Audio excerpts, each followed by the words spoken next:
So hello and welcome back to SG classes. In last video we have solved linear equation in two variables, practice set 1.2, question number 1. So in this video we will solve question number 2. So let's get started. So basically आपण हे linear equation solve करण्याच्या आधी एक concept बघूयात की suppose आता हे variables दिलेले आहेत आपल्याला. सो सपोज आपण एक इक्वेशन घेतलं x plus Y is equal to 6.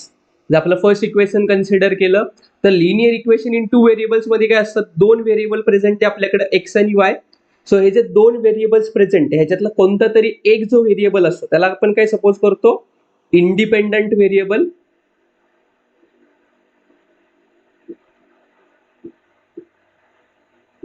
So तो एक्स पण असू शकतो किंवा वाय पण असू शकतो.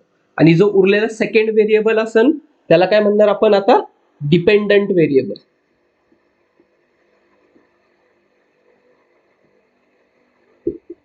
सो बेसिकली इंडिपेंडंट आणि डिपेंडंट व्हेरिएबल म्हणजे काय असतं की सपोज आपण इंडिपेंडंट व्हेरिएबल घेतला एक्स, जर एक्सला इंडिपेंडंट व्हेरिएबल सपोज केला तर एक्सची व्हॅल्यू आपण स्वतःहून काही पण डिसाइड करू शकतो. So let x is equal to 0, 1, 2, 3 dot dot dot. So आपण x ची व्हॅल्यू कोणतीही सपोज करू शकतो आणि x च्या बेसिसवर आपल्याला काय भेटणार, काही ना काहीतरी y ची व्हॅल्यू भेटणार, जे काय करणार मग या इक्वेशनला सॅटिस्फाय करणार. So this is called as independent and dependent variables. So independent आणि डिपेंडंट व्हेरिएबल तुम्हाला समजलं असेल, त्या बेसवर आपल्याला हे सम सॉल्व्ह करायचं. सो काय करायचं मग, बेसिकली आता एक्स आणि वायच्या आपल्याला व्हॅल्यूज फाइंड आउट करायच्या. टेबल ड्रॉ केलेला असेल तुम्ही पण. So x plus Y is equal to 6 equation आहे आपलं. सो लेट सपोज करू एक्स ची व्हॅल्यू आपण काय सपोज केली 1. सो एक्स जर 1 सपोज केला तर मग वाय ची व्हॅल्यू काय भेटेल, मग इक्वेशन मध्ये एक्सच्या ठिकाणी 1 पुट करा. सो काय येणार मग 1 plus Y is equal to 6.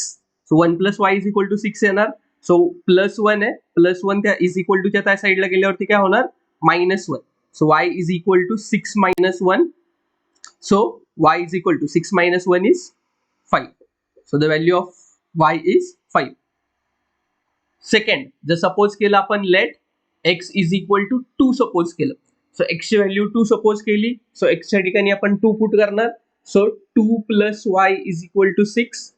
Plus 2 present आहे, प्लस 2 त्या साईडला गेल्यावर इज इक्वल टू च्या -2 होणार. So y is equal to 6 minus 2. So y is equal to 6 minus 2 is 4. Same जर आता आपण सपोज केलं let x is equal to 3 suppose केल्यावरती काय येणार मग, x च्या ठिकाणी 3 पुट करायचं. 3 plus y is equal to 6. Plus 3 present आहे, प्लस 3 त्या साईडला गेल्या इज इक्वल टू च्या -3 होणार. So y is equal to 6 minus 3. So y is equal to 3. Means suppose आपण x ची व्हॅल्यू 1 सपोज केली होती त्यावेळेस आपल्याला y ची व्हॅल्यू काय भेटली होती, 5. सो कोऑर्डिनेट काय बनणार मग आपला 1,5.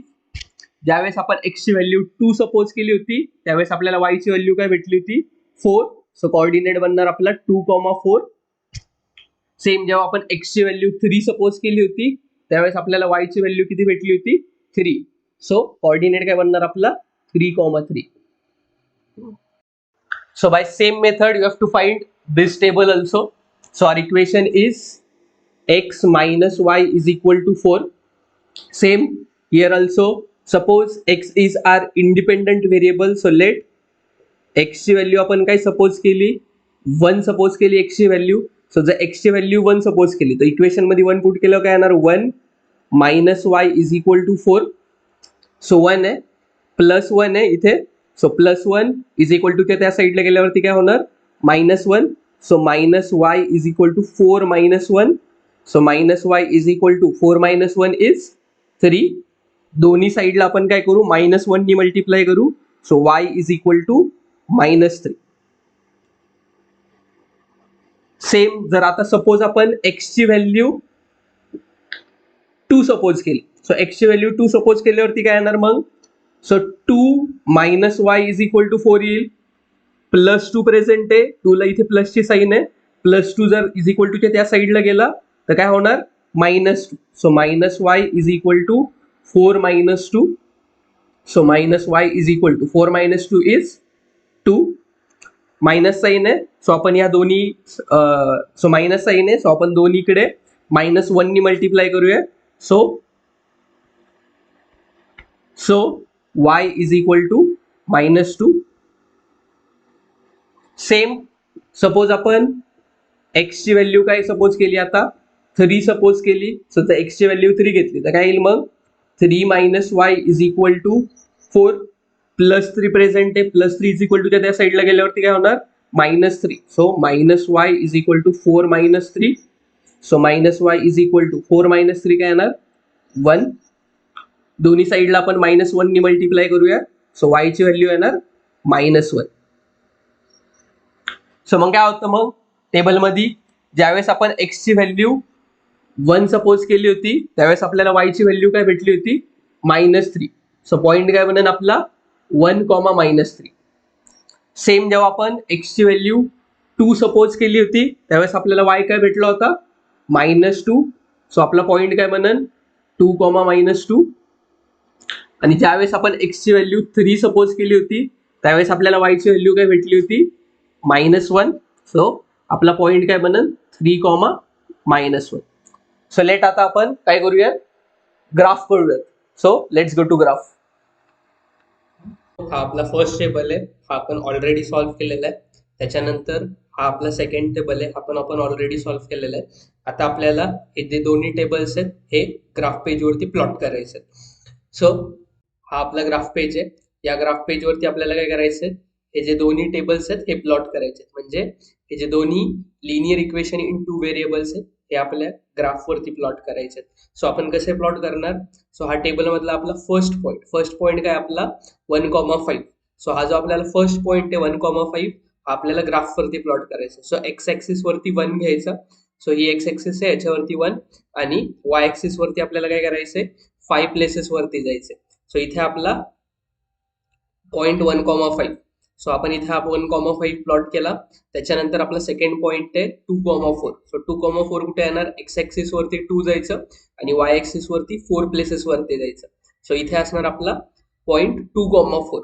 त्याच्यानंतर आपला थर्ड पॉईंट आहे 3,3. सो 3,3 कुठे असणार, एक्स ऍक्सिस वरती 3 आणि वाय ऍक्सिस वरती पण काय करायचं 3 प्लेसेस वरती जायचं. सो इथे असणार आपला पॉईंट 3,3. सो आता आपल्याला हे 3 पॉइंट्स भेटलेले आहेत. या 3 पॉइंट्स मधून पास होणारी आपल्याला एक स्ट्रेट लाईन ड्रॉ करायची आहे. आणि ही जी स्ट्रेट लाईन आहे ही स्ट्रेट लाईन कुठली आहे, आपली जे first equation X plus Y. So ही एक्स प्लस वाय ची ग्राफ आहे. सो आपण फर्स्ट इक्वेशन लिहूयात X plus Y is equal to 6.